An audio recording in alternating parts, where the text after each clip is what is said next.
Distinguished panelists, dear guests in the room, and even more important, all our friends and guests in this virtual space. So welcome to this panel this afternoon after lunch now here at this incredible, challenging COP, not only for being here and being challenged by so many different actors and content, but also by, I think, the biggest amount of non-state and private actors that we ever have seen on a COP.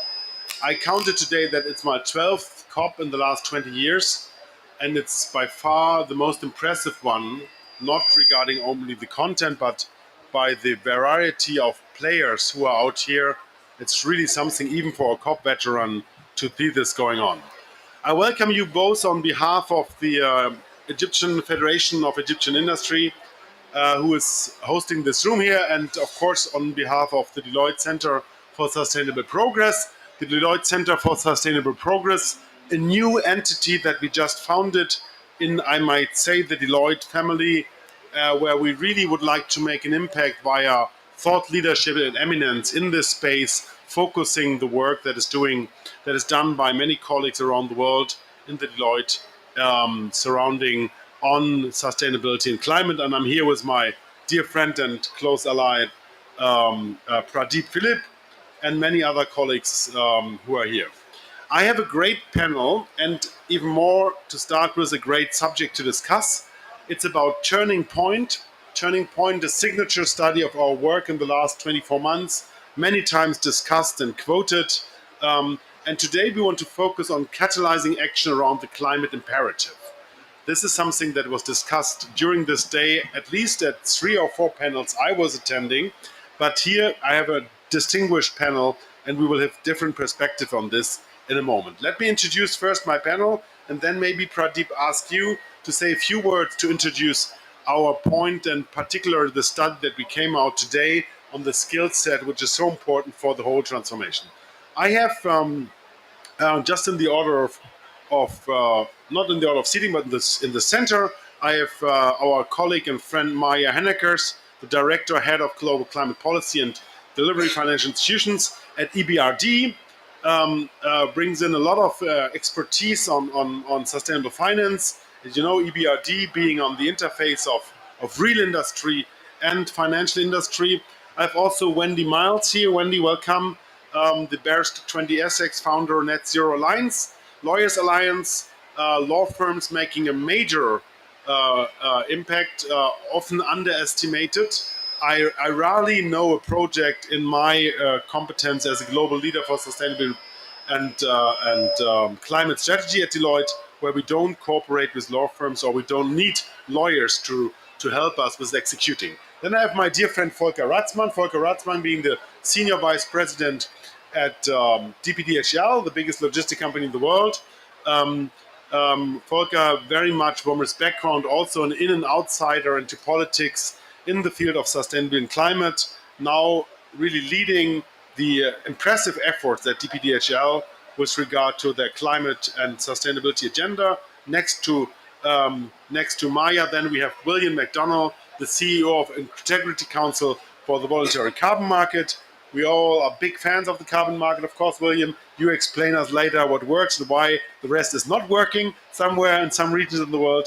And of course, I have Pradeep Philip, our chief economist in Australia, leading a large team of economists worldwide at Deloitte, and also the signature leader at the Deloitte Center of Sustainable Progress, who will in a moment introduce this wonderful subject of today's panel, and then we jump into discussion. Pradeep, without further ado, over to you. Thank you. Thank you very much. Thank you very much for that. This is not working. Can you pump it up? Thank you very much. You have to press somewhere. Is there a button? Pradeep.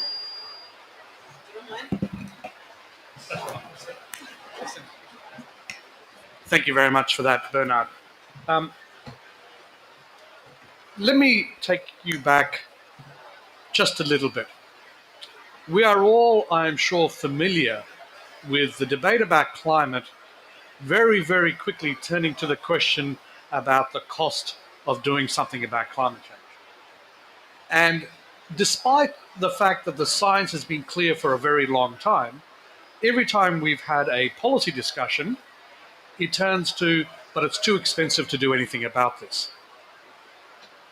The reason we've had such a difficult and protracted debate has been because underlying the debate is an assumption that the world will continue to grow as it has been for the last little while. That is, there has been no account taken of the damages from climate change translating into the economy. So we took it upon ourselves to say, this is not the right baseline against which you can have a discussion about action on climate change.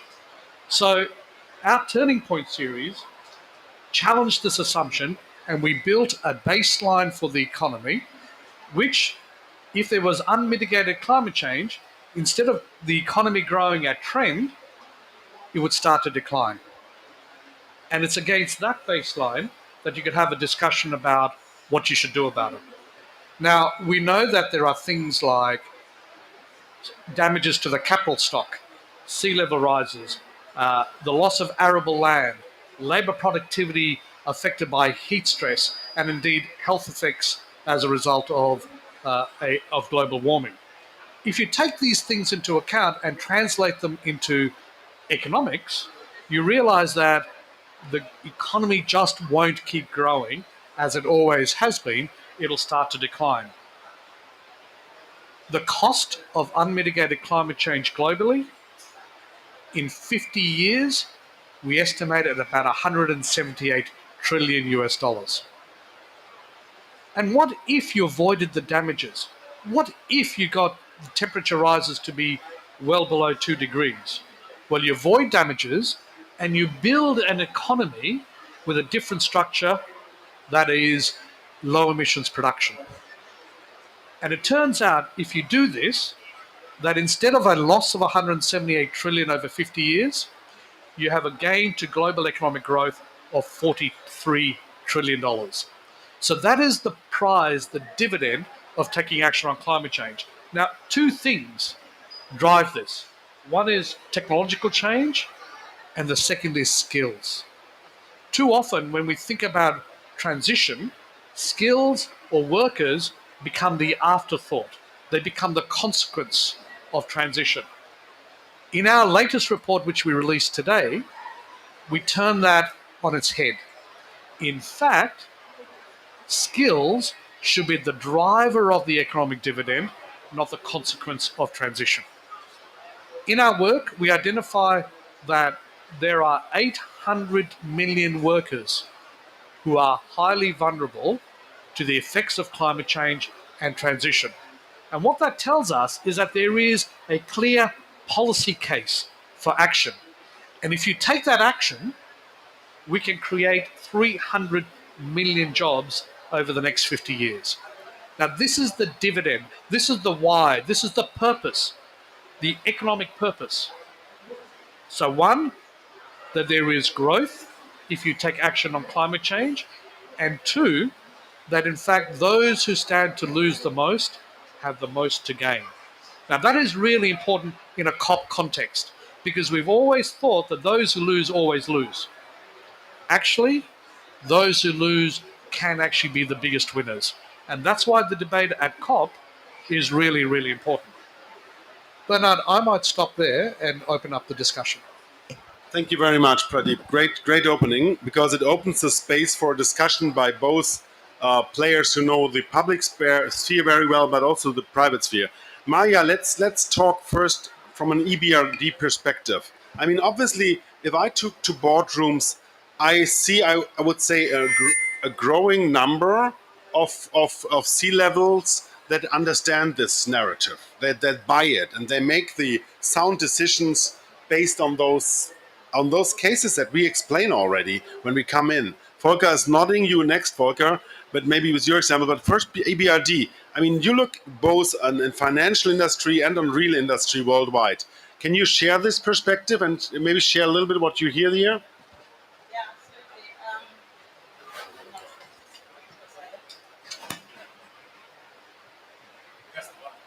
I did. No, okay. I pressed it the wrong way around. Thank you. That happens sometimes.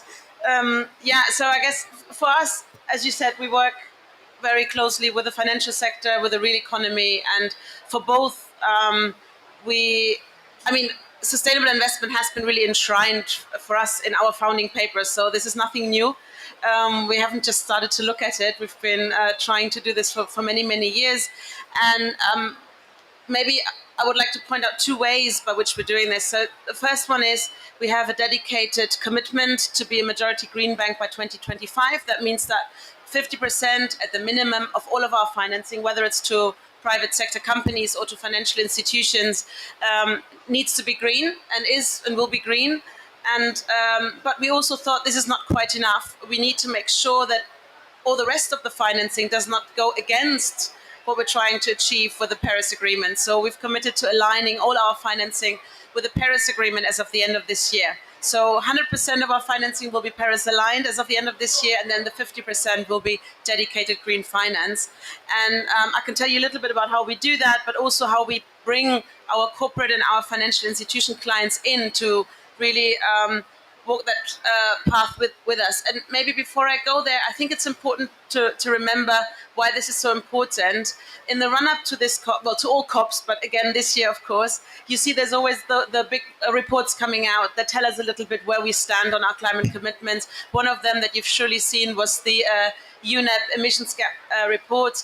And I think when you read this, it becomes very clear that, of course, the NDCs and the national commitments are absolutely key, but altogether, they're not sufficient. So we need also the corporate sectors to really put their own pledges in the game and make their own commitments. And this is why we think that the private sector is so important. So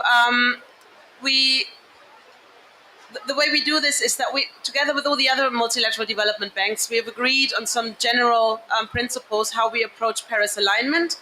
It will cover everything: our financing, our own operations, the way we deal with our treasury operations, etc. So it's really a 360 approach.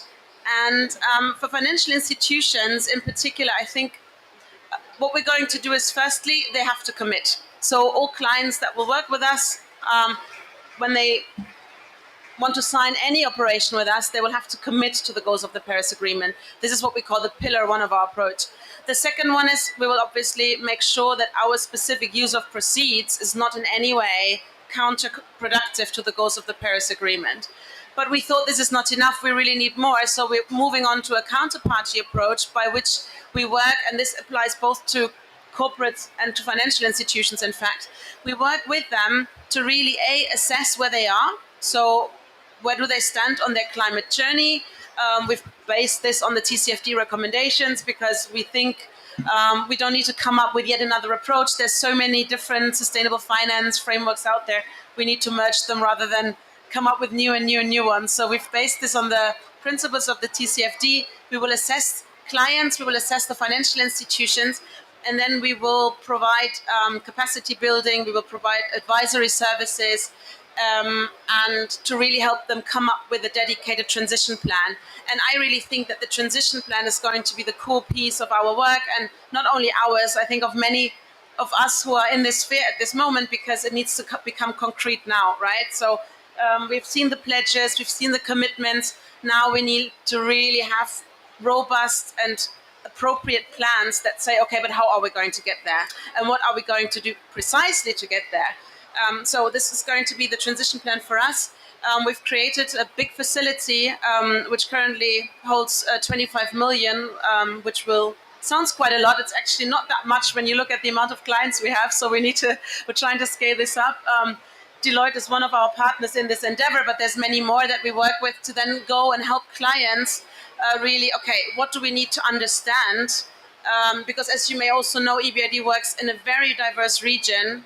So the regulatory environment is not conducive in all countries, or is not sending signals yet for climate risk, considerations. So depending on where they are, we really need to provide capacity building. We need to provide very dedicated advisory services. And then, of course, as EBRD, we'll provide the financing, but that will be part of the package.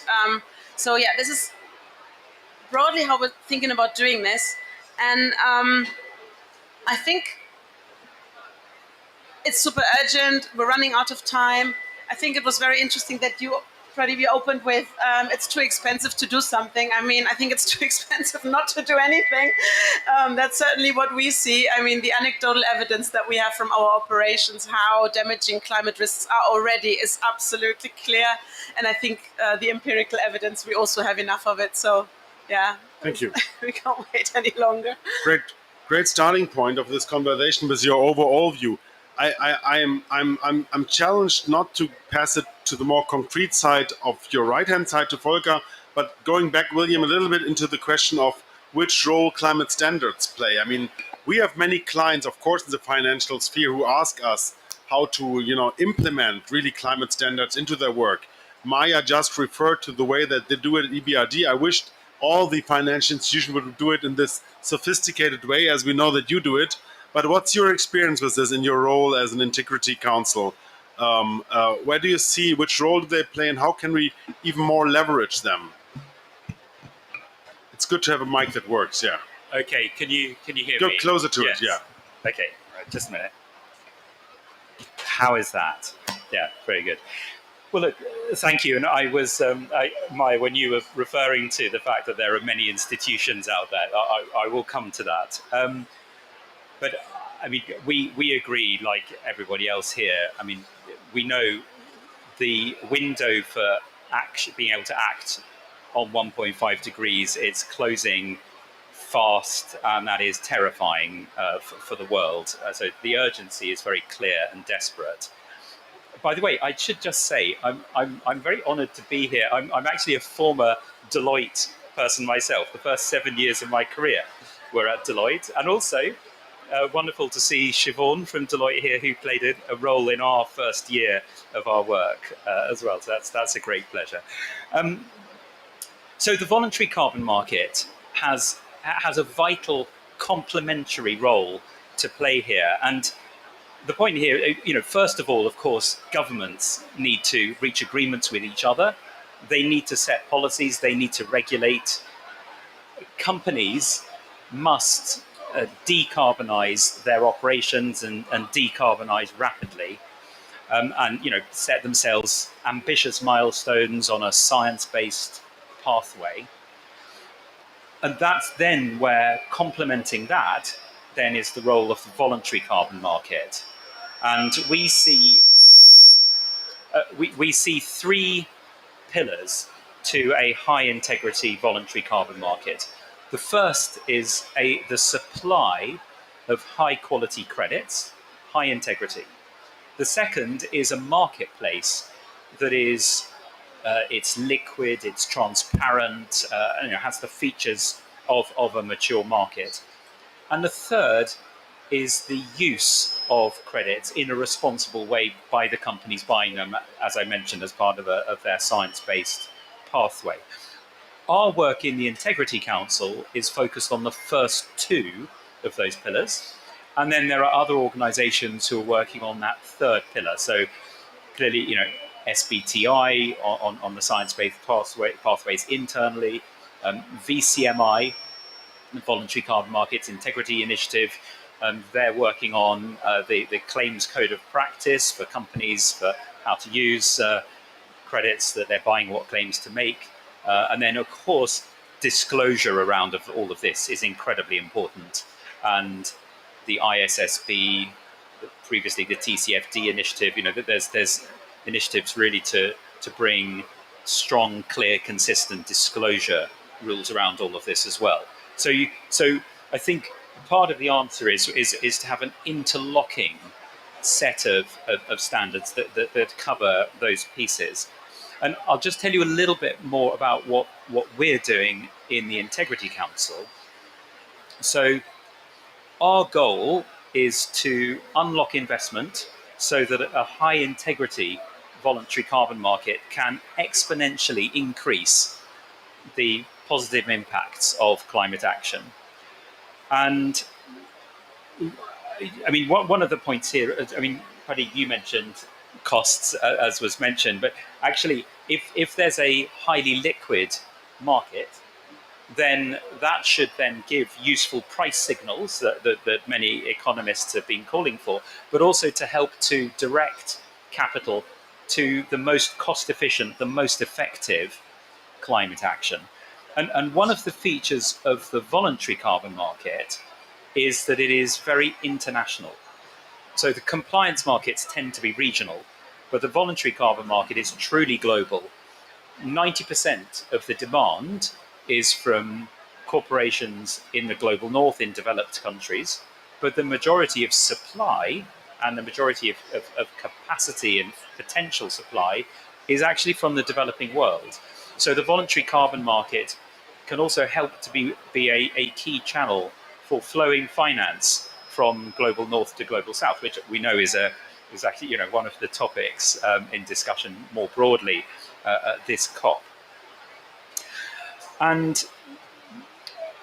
But what we're doing in the Integrity Council is we've developed core carbon principles and then an assessment framework of detailed criteria that we can apply to help buyers. So we will be able to label those credits being issued by those crediting programs that meet a threshold quality standard to enable buyers to buy with confidence. And actually there's a skills point here, which is, in my former job, I was in a major insurance group and I was responsible for ESG, among other things.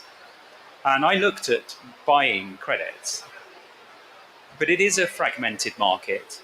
There have been doubts about some credits. It's difficult to know what to buy. And when I asked my peers, how do you buy credits?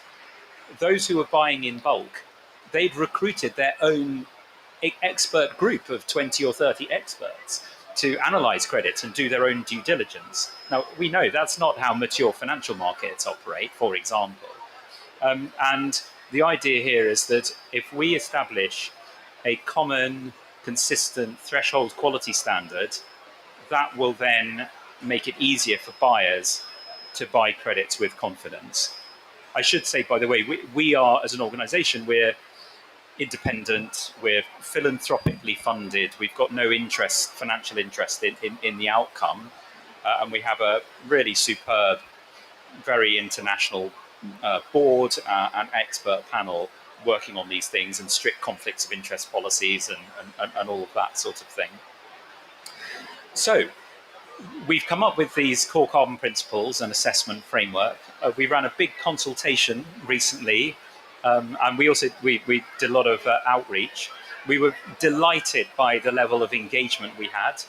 So we've had well over 5,000 comments from 350 submissions, and many of those from coalitions or groups of organizations across a huge spectrum of stakeholders, from market participants and buyers and financial institutions and MDBs, indigenous peoples organizations, and so on. So we're delighted by that, although now we've got the hard work of working through all of the feedback that we received. But, and I've nearly finished, what we will then do, we want to encourage a race to the top. But this is about balancing ambition and pragmatism. But we want to, first of all, level up, help all of the market participants and the certification programs to level up to existing best practices in the market, and then to engage with the market in terms of what the high ambition pathway is beyond that. Let me wrap up there. Thank you. Thank you very much. I would love now to go into one case study that I know a little bit. DPDHL, the largest logistic company in the world. Volker, you are a leader in this industry. I mean, your boss made very strong commitments. You're responsible for a strategy that I would say is also leading in the industry. How do you see the boardroom discussion in your place? If you look both into what shareholders expect from you, into what you hear about the standards, what is important for them to make those decisions that bring them ahead of the curve, that bring them into a leadership role, making more than the regulator wants you to do? And how was this discussion going to make those sound and very tough decisions? It's on. Thank you. So thank you very much for the invitation. And I think what Pradeep pointed out is just, in the meantime, I think common in the multinational, at least, companies and in the industry. I think everybody knows what we have to do. And I think we also see worldwide that we have the money, we have the knowledge, and at least technology is being developed, not at hand at scale, but developed to solve all these problems. And our company just committed already in 2017 to have a net zero target in 2050. And I think working as a company very much on the ground, we see on hand that we have, or this was coming up even in this comp, to adopt all these new technologies and processes to just change the world. And I think this is the target and the challenge for the private sector, because everybody stated we don't have time. Yes, this is true, we don't have time. And to go faster means that the economy and the productive sector and those who are processing services all over the world have to be faster and adopt these new technologies and processes inside. I think core is what Marnie said. You need to have a very tangible transition plan, a strategy. This is core. And we set up a strategy, as I pointed out, in 2017 to be net zero in 2050, and now released a roadmap with very, very tangible projects till 2030. We pledged to spend and invest 7 billion euros until this time. So this is very, very tangible to adopt all these technologies we need to just transform our technologies. And the boardroom, and especially the shareholders worldwide, and this is my feeling, they really want this development because they see that you can even gain economically and really opportunities to be a front runner in this field. Everybody knows that the world will change in that way. And the more you be a front runner, the more you have the opportunity to set and influence the standards which you need for the transformation and business. And I think standard setting is really key in this for this transition. Being a front runner also means that you have a competitive advantage from in compared to all your competitors. The earlier you adopt the processes, you set the standards, and you just shape the environment. But on the other hand, we are sure we are in a kind of there are lots of challenges, and I think one of the most important challenges is that we are somehow in a supply crunch at the moment. So we have all our targets. We see, and even this is discussed at the COP here, that we have to come from ambition to adoption. So we need a lot of technology, new technologies, and we need them at scale, and not only as part. And this is really the supply crunch. So even us, as we pledged to spend 7 billion euros, we have to consider it. We take into consideration that all the technologies we need, it's not available at the moment worldwide at the market. So what we try is to send the signals to the market from our demand side to push up and to foster the scaling up of the market, especially the core sector for our reduction targets is the aviation sector. So more than 60% of our emissions coming out of the aviation sector. So what we need is really sustainable aviation fuels. This is what we are looking for. So we are looking for renewable energies worldwide. We are looking for hydrogen worldwide to produce these stuff. We see a lot of very, very ambitious projects coming up, but what they need is the guidelines, and I think the regulation, that all the investors go into this sector are secure that their investments really will change the world and save the investments that they give to this sector. So this is what I say, as a multinational company working in 220 territories in countries in the world, we can really do a difference if we send our demand signals to the market, if we invest in these new technologies, if we buy even pilot projects, like we bought electric aircrafts, the first ones developed by an Israeli company, to just show that those technologies are really being produced and that you can use this, as well as we bought our own electric cars down 12 years before. So I think this is the target and what big companies can do. And I think this is what we have to do if we really want to speed up transformation. Very, very strong point. And I think this is something that I hear in the last 24 hours, often in the halls here in the lobby of the negotiation space at COP, that it's about leading. It's about really leadership in industries. We need leaders in industry that can leverage their knowledge into the other competitors and really make a case for being ahead of the curve. I would love to come back to the EBRD and the financing in a moment, because I see that a good friend of mine is sitting in the first row who is now confronted with the question, how do we really organize massive investments in the global south? And the German government even made him a special envoy for the biggest hydrogen project in the world that happens to be in the southern hemisphere, and really to get the right investments that are still risky to go into this is something that many people are discussing at the moment. But coming after Volker now, Wendy, if I look, and I made this joke about law firms earlier, that they're everywhere on the table, that I am on the table, if I talk to boardrooms and projects, what do you think, what the role, I mean, am I right that I kind of really emphasize the role that both law firms, consultancies, of course, and financial institutions play here? How would you describe the impact that you have there? Well, the impact I have, or the impact the law has. Bernard, thank you so Both, much. of course. And thank you so much to Deloitte, and congratulations on this sustainability center. It's a brilliant project, and I wish we saw them in law firms. So Bernard said, rarely do we find a project where you don't need a law firm implementing.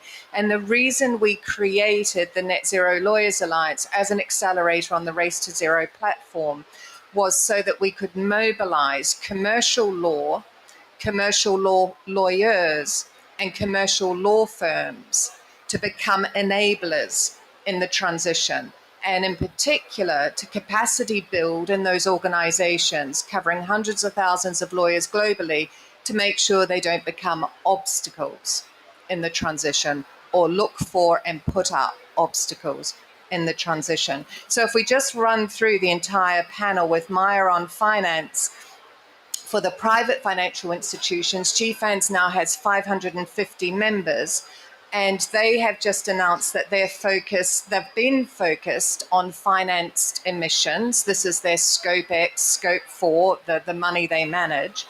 But they said they've been focused on that and not on the impact of financial institutions' work in the real economy. And I think that's a really important acknowledgement. There's been a little bit of controversy with GFANZ coming out of the race to zero. The 17 member alliances that make up GFANZ are still in race to zero. So we don't need to panic about that.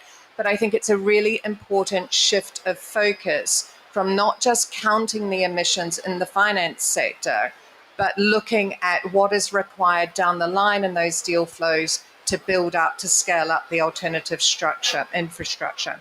So if we come to standards, the important thing about standards in law is that standards are not laws, right? They're standards. And for the most part, certainly with the race to zero, they're voluntary standards, with GFANZ as well. Now, companies that enter into voluntary standards may make themselves vulnerable to claims by consumers for greenwashing claims, or potentially for a fraud on the market claim for a public listed company. So there is some vulnerability in not complying with standards, but for the most part, they're voluntary. In order to make those standards legal, for example, the ISSB standards, once promulgated, if they were to become a uniform, harmonized standard, which we'd all like to see, we would need to see them integrated into national company law statutes in a similar way to the international accounting standards are integrated into those statutes. So if that's what we want enforceable by law, we have to put it in the law. And I think we forget that sometimes. Technology, the Paris Agreement, creates an international commitment, international law commitment for states to share climate-related technology. That's an important starting point, but we need, just as a pragmatic, practical matter, to get that technology flowing into less developed countries, into emerging markets, into where we need to build up that infrastructure. In order to do that, we need contracts, we need law, we need legal infrastructure around those investment frameworks. And the same for carbon credits. I missed carbon credits, sorry, William. For carbon credits, William took you through basically the life cycle of a carbon credit, from core carbon principles at the top end, the core carbon principle council or group that sets those principles. They then accredit the standard setters. The standard setters then accredit the project accreditors. The project accreditors then approve individual projects. Once those projects are approved, then the units are created, then they go on market, then they can be bought and sold secondaries 5, 6, 7, 20 times on the commodities market.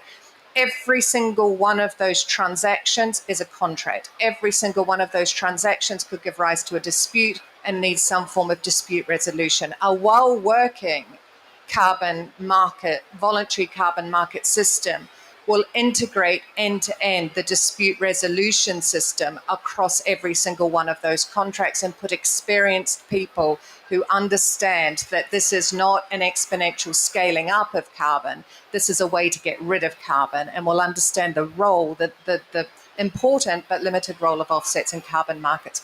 All of these things, so every single thing that the speakers are talking about, needs a legal framework to carry it through in its implementation and its enforcement. But the one thing we haven't talked about that's critically important is the deals. We spend so much time at these COPs talking about finance, and the way I think of it is finance, we like to talk about finance because it's all aggregated in a single dam. We can cover the 173 trillion or however many trillion it is, controlled by a handful of financial institutions in one big dam. We think if we can control how the capital in that dam is used, is deployed, then we've solved climate. The trouble is we can't, because those who look after the dam don't dig the channels for the capital flow. Those channels are dug at a real economy level. This is the public-private partnerships between the power producers, between the road infrastructure companies, between the public utility companies, and the EPC, the engineering, procurement, and construction contractors who build those projects. And that's where we really have to look at whether or not our international law frameworks, our private international law frameworks, our investment protections that look after that money when it's invested in emerging markets and higher risk markets, that's where we have to really look at whether that framework is working. And that's the trade and investment framework, which I think we spend far too little time focusing on. That's a fascinating point, because I know that at least the government, I know a little bit because I have the privilege to advise them sometimes. The German government thinks about exactly those intelligent mechanisms to kind of hedge the risk of investors in this space, which is also a hedging, right? Because you have to decide whether you go into something that is already there and how you do find mechanism to do this. You know that the new progressive government in Germany is really trying some new smart, I think, policy models in this space, and I would love to hear what EBRD and others standard setters think about this. But maybe we do a second round, Pradeep, and focus a little bit, maybe later, on the consequences for workers and workforce, because that's so important. If we, again, my most examples come from the European space, we see that one of the major challenges for the transition to get everybody on board is that we're losing many people on the way because they are afraid of the change. They're afraid of the transformation. What that means for them, right? We are on a very high level here, but if we look at the constituencies of the governing parties in Germany, in France, in Italy, in Poland at the moment, this is a major challenge. We're losing people on the ground, convincing them that we're doing the right things and that there will be a space for them and there will be work for them. And this is why we did invest so much into this global study. And maybe you give us a little bit meat on some of the interesting outcomes of this today, which are directly related to all the questions of standards and private sector investments. Does it work now? I think No. Let me take this.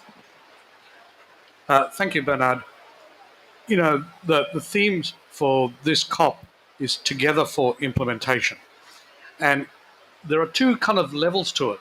One is the big macro framework, which is in some ways easy, and we do know, but implementation in the end has to be local. And so this is where workers, where skills, where technology needs to transform businesses and communities. We know that workers are highly exposed when they work in climate exposed areas, climate exposed regions. And we know that in high emissions intensive production systems, they're also vulnerable. Now, if we drive economic growth by tackling climate change, we see three categories of jobs and skills emerging. One, where jobs get created because demand in the economy continues to grow because we've avoided the damages of climate change. The second, where there are jobs that will be transformed slightly. And we've heard some of those already today. I mean, we've heard the occupation of lawyers will be transformed because they will start to take into account the idea of sustainability and will start to change their processes and their skill set. And then there'll be a third category of jobs that are completely new, that we haven't really thought about, that will incorporate these skills. And so the world goes on this journey. Just as we created blue-collar jobs after the Industrial Revolution, morphing into white-collar jobs, we now have a third category of jobs that joins that list, green-collar jobs.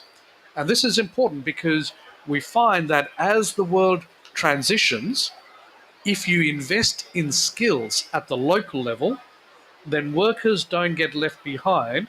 They stand the chance of making the transition. And our analysis tells us one more thing. This is not a scary proposition because the skills that we will need in a low emissions economy, we have 80% of those skills already. So if you are a company Don't lose those workers who've been loyal to you. Invest in the transition because they have most of the skills that are necessary. Now, there will be some jobs that will get lost forever. And we have to then spend a lot of effort and good effort in trying to ensure that those people don't get left behind. But for the majority of workers in the economy, Bernard, this is doable. And that's why we need to accelerate this effort. And I'll end on one last thing. If we invest in skills now and help drive the transition, this is the single biggest thing you can do to ensuring that the benefits of economic growth are distributed more equally. This is what it means to have a just transition. If you can give people jobs because you've invested in their skills, it is a single biggest thing to drive a just transition, and that's why this is important. I really would like to learn, Maya, if this is one of the points that you look at if you do decide about investments or loans that you give to companies. Yeah, I think it's important to note that we do look, of course, at climate change in the wider ESG context. So we look at environmental matters, but the interlinkages to social matters, governance matters, they're so clear that I think this is the first thing. So definitely we look for every financing at climate, but within the broader ESG context so that we can also capture the social dimensions of it. Second, and as you've just mentioned, we're doing a lot of work on just transition. We work in some of the regions that are still very dependent on the generation of energy from coal, let's say some sub-regions in the Western Balkans, for example. So we're looking very carefully how we can really provide opportunities there and can take that into consideration when we finance. And the way we do this is we often go through local banks. So we will lend to a local bank. They can on-lend in much smaller loan amounts, of course, to people that we can't otherwise reach in more remote regions, in smaller scales. We also, for example, now we try to wire in the green aspect whenever we lend. For example, we have a lot of programs lending to women business owners, and we used to look at it a little bit in a sort of isolated way, but not anymore. We really make sure, okay, this may be a women in business program, but where's the green angle as well, so we can bring the two together. We're looking at green microfinance, because of course when we think about the big financial transformation, we tend to think of those very large finance streams that we've mentioned before. We tend to think about the large scale project finance type of deals that we do in renewable energy generation, etc. But as we've seen, with time running up, etc., we need to look at all our instruments. We need to look at everything. So we've just started with one pilot with a green microfinance line in Morocco, and this is something that we would like to expand. So I think we need to kind of attack the whole ecosystem to do this in a meaningful way, from all the the large scale, well, starting from the regulatory really, then to the large scale financing, and then down to those smaller end borrowers that we need to reach and take into consideration. William, jump on it, please. Yes, thank you. I just wanted to add a couple of thoughts that from this morning. So as some of you probably did as well, I attended the launch event for the Africa Carbon Markets Initiative with the climate champions. And I mean, very exciting proposals for how to grow the voluntary carbon market in Africa and run by Africans. But two things really struck me. One was the ambition for the jobs. So 30 million jobs by 2030, 150 million green collar jobs financed through the voluntary carbon market by 2050. And the second point was when the president of Kenya was talking about this as a 9-figure sum per annum export industry for his country. That was his goal. I think that's very much resonates with what's being said here. Pradeep, jump on. See, that just reinforces the point that we've lived under this assumption that those who stand to lose. Actually, those who are affected by climate change can make this transition and actually gain. And this is why the distribution question and a just transition is really important, because the North just has much to gain, right? Because the South gains, right? This is this interdependency in the question of climate, which we haven't really tackled and understood well enough. I would like to leave the role of my moderator, but also making a statement here, because from what I hear in many of the conversations that I have in boardrooms throughout industry, is that this was completely underestimated. And in capitalistic systems like Germany, where of course unions have a say, both on the supervisory level and often also on the executive level, now it comes on the table. If we look at Volkswagen, Volker, an example that we both know very well because it's so popular in Germany, we see that they are really struggling to understand the speed of change and the challenges coming ahead. And now the leadership of the unions, I think, understood that there is no way out, and they have to be either with the train and be in the front of it and drive it and understand the direction and lead this, or they will be out of it. And I think that's something that it's worth looking into, this kind of transformation that the countries that are ahead of the curve, and Germany certainly is one, are going through, because we will see this all over. And do you have experience with unions in your firm? Yeah, for sure we have. I think we are very well unionized, especially in Germany. So it's the German perspective. But I think you're totally right. The trade union and even the workforces, they at the moment see that they have to engage in this transformation, because there is not only a technical transformation, there's also a social dimension in this, and we will. That's for sure. We will see that there is a lot of distortion in the social equilibrium and in the balancing of wealth within a community. To work on this and to take this into consideration, and even to create trust and faith in the leadership in that transformation, I think is very much important. But I think there is another dimension from a company perspective or from a corporation perspective. The more your employees are engaged in believing in this journey of transformation, and the more they see the necessity and they are willing to do it because they want to adopt a better world for their children as well, yeah?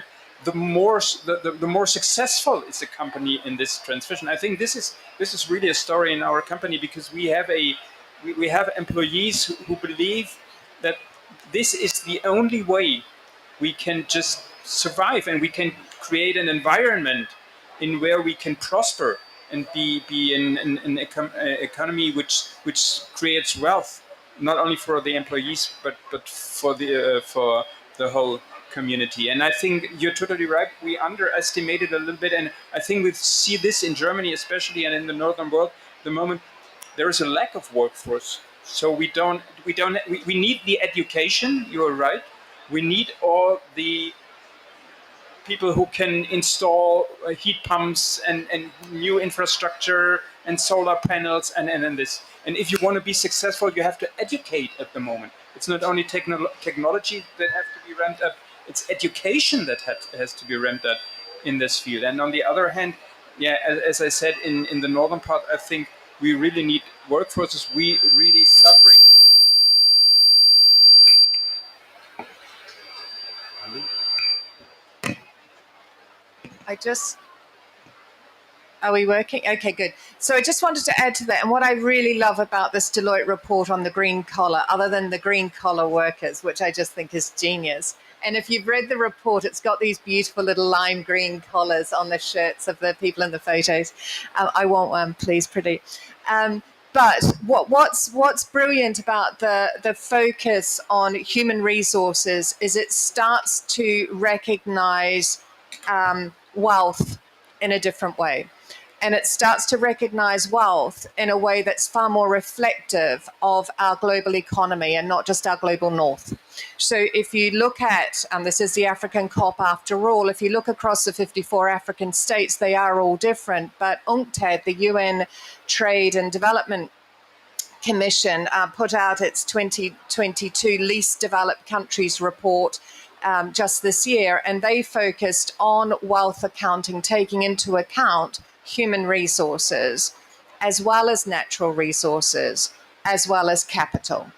And I think, again, we focus just a little bit too much on the capital, which is the Global North's issue, because the Global North controls most of the capital. But actually, what we need for implementing transition is natural resources. And as Pradeep has rightly pointed out, and as the report summarizes, human resources globally. And if you just take Africa, for example, 70% of the GDP across Africa, and it's artificial to blend 54 countries as if they're one, so apologies for that, but that's how UNCTAD does it. 70% of the GDP, 70% of the workforce in the GDP is in agriculture. So 70% of the human resource in Africa is working in agriculture. Now, if you think about how much the extractive industries, the natural resources, contributes to the financial element of Africa's wealth, the differential in that use of spread of human resources across those sectors, I think is fascinating. But if we start to value human resources differently, at least equivalently to how we value the dollar, and we start to value natural resources as something that's finite, we're going to run out of the critical minerals and metals that we need for this transition if we don't learn to recycle and reuse them. We're not going to run out of money. We just print more. There's infinite money. There's finite natural resources. So I think we need to start rethinking how we value all of these things and how we do our wealth accounting in this transition. Yeah, and maybe to add something, that's certainly something that we underestimated. I mean, I've been at, for example, in Paris, nobody was speaking about this at COP21, and I think that's something that on the agenda now. And it's the same thing with natural resources. I completely agree. It's both. So we started this discussion with looking into the costs of not doing the right thing with a new baseline scenario that Pradeep pointed out. I mean, that was really a breakthrough in the discussion in February, March. I mean, he was quoted with this everywhere, from Wall Street Journal to Financial Times. And now we are at this new study where we really discuss the basic impact that this will have on workforce and how big the workforce role will be in the future. I would argue not only economically, but also politically. Because if we lose the majority of people in the transformation, we will lose the political support for the transformation. And that's what we see probably today in very important election and also in many elections that we are facing in Europe that will be very, very hard in the weeks and months to come. Maybe a last quick round, and I would like you to open, Pradeep. If you look in the future of this after COP27 process, if you would say two priorities, what would you like both the international negotiation diplomatic process look at and the private sector, which is represented so much here on this panel? What are the two priorities? And then I ask each of you for the two priorities. First thing, Bernard, is no company can do this on their own. One of the fundamental features of action on climate change is that it suffers from the problem of the commons. No one person can solve for it, but it requires everyone. And this has to seep into our corporate understanding as well. And the second is that while there is speed and scale required of the greatest transformation since the Industrial Revolution, we cannot take our eye off the fact that people are at the center of it. To go to your point, if we leave people behind, we will not only not realize the benefits of the transformation, right, but we will create a world of greater inequality, and that is unacceptable. I like it very much. Very, very, very strong point. The first time somebody mentions the inequality issue on this panel, that's really a record.